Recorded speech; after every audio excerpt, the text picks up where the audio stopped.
Morning, শুভ সকাল বন্ধুরা। তোমরা সবাই কেমন আছো? আশা করি সবাই অনেক অনেক ভালো আছো, আর আমিও ভালো আছি। নতুন একটা ব্লগে তোমাদের সবাইকে জানাই সুস্বাগতম।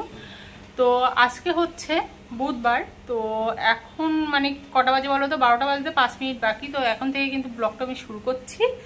তো সকালে কাজ বাজ তো সব হয়ে গিয়েছে, আর ওইদিকে কিন্তু রান্নাটা বসিয়ে রেখে এসছে, আর পুজোও কিন্তু দেওয়া হয়ে গিয়েছে। দাঁড়াও ব্যাক ক্যামেরা করি। দেখো সকালবেলা কিন্তু পুজো দিয়ে নিয়েছি আমি। এই দেখো গোপাল সোনা কিন্তু বসে আছে চুপটি করে খেলনা টেলনা নিয়ে। আর দেখো বেশ ভালোই রোদ্দুর হচ্ছিল, আবার এখন মেঘলা মেঘলা হয়ে যাচ্ছে।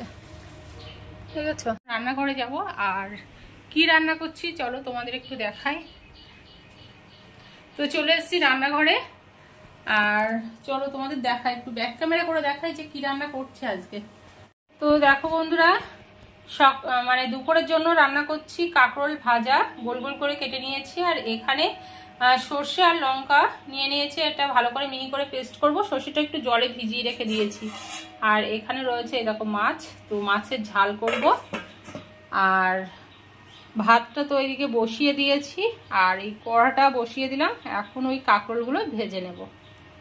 সর্ষের তেল, কড়া তো গরম হয়ে গিয়েছে একদম, আর সর্ষের তেল দিয়ে দিলাম। দিয়ে দিচ্ছি লঙ্কা,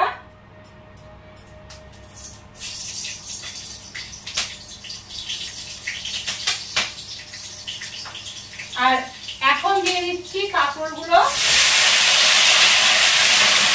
তো বন্ধুরা কাঁকরোলগুলো দিয়ে দিলাম।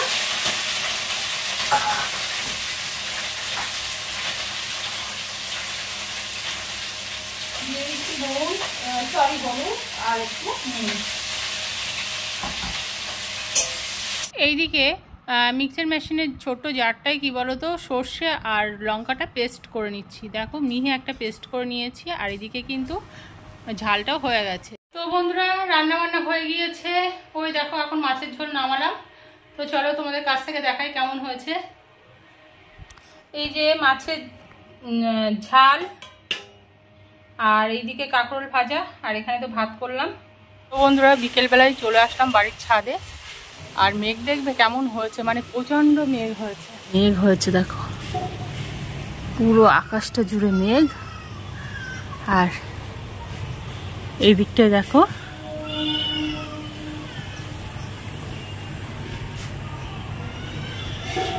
দেখেছো কেমন মেঘ হয়েছে। এই যে ড্রাগন গাছটায় দেখো কচমি ছেড়েছে, কি সুন্দর। 7:40 হতে চলেছে, এখনো কিন্তু চাটা কিছুই খাইনি আমরা। চলে এসেছি রান্নাঘরে, আর এখন চা বসাবো। জলটা ফুটে উঠেছে, আর এখন দিচ্ছি গ্রিন টি, দিয়ে বন্ধ করে দিলাম। এই যে একটা ঢাকা দিয়ে ঢেকে দিলাম। চা ছেঁকে নিচ্ছি।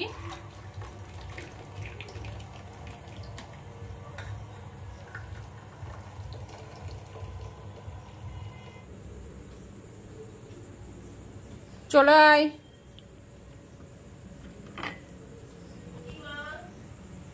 গ্রিন টি হয়ে গেছে। তো চা খেতে বসে পড়লাম। বিস্কুট তো খাওয়া হয়ে গিয়েছে, ভিজিয়ে খেয়ে নিয়েছি প্রথমে। চলে এসেছি রান্নাঘরে, আর এখন কি বলতো পটল ভাজা আর আলু ভাজা তৈরি করব রাতে, মানে রুটির সাথে খাওয়ার জন্য। তাহলে আলু পটলটা কেটে নিচ্ছি তাড়াতাড়ি করে, আর এর সঙ্গে কিন্তু একটু পেঁয়াজ দেবো আর লঙ্কা দিয়ে ভালো করে ভেজে নেব। ভালো কিন্তু লাগে জানো তো এই রুটির সাথে এইভাবে খেতে। তরকারিটা তো কাটা হয়ে গেল, আর এখন দেখো কড়াইতে তেলও দিয়ে দিয়েছি, আর তেলটা কিন্তু একটু গরম হয়ে গিয়েছে। আর এখন দিয়ে দিচ্ছি কাঁচা লঙ্কা, আর এর মধ্যে এখন দেব পেঁয়াজ, আর দেব যে আলু আর পটলটা কুচিয়ে রেখে দিয়েছি, তো সেটা এখন দিয়ে দিচ্ছি।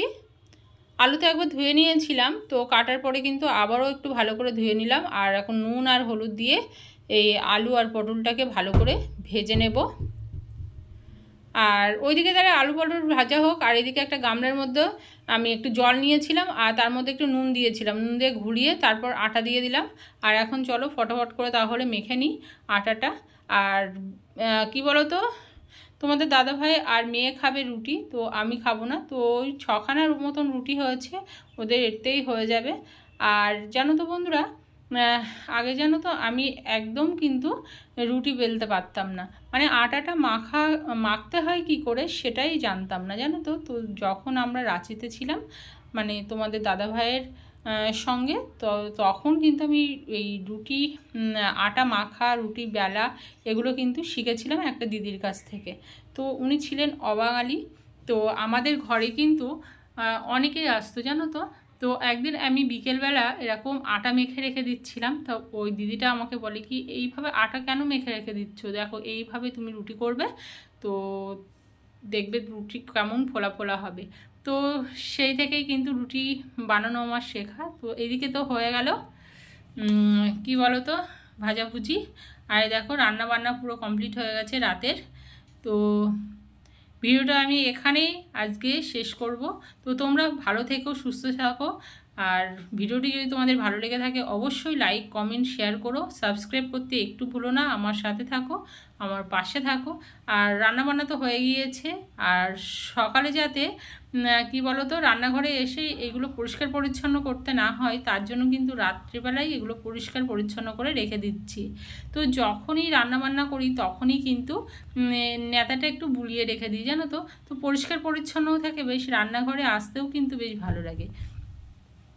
তো কেমন লাগলো ভিডিওটি অবশ্যই কিন্তু আরেকবারও বলছি, তোমরা লাইক করো আর সাবস্ক্রাইব করতে কিন্তু একটু ভুলো না। বন্ধুদের সঙ্গে প্রচুরভাবে শেয়ার করো। তোমরা কিন্তু আমার ভিডিওগুলো ঠিকঠাক করে দেখো না বন্ধুরা, জানি না তোমাদের আমার ভিডিওর মানে তোমরা দেখো না কেন, কি সমস্যা থাকে। তোমরা যদি একটু কমেন্টস করে বলো তাহলে কিন্তু ভিডিওটা বানাতে আমার খুবই সুবিধা হয়।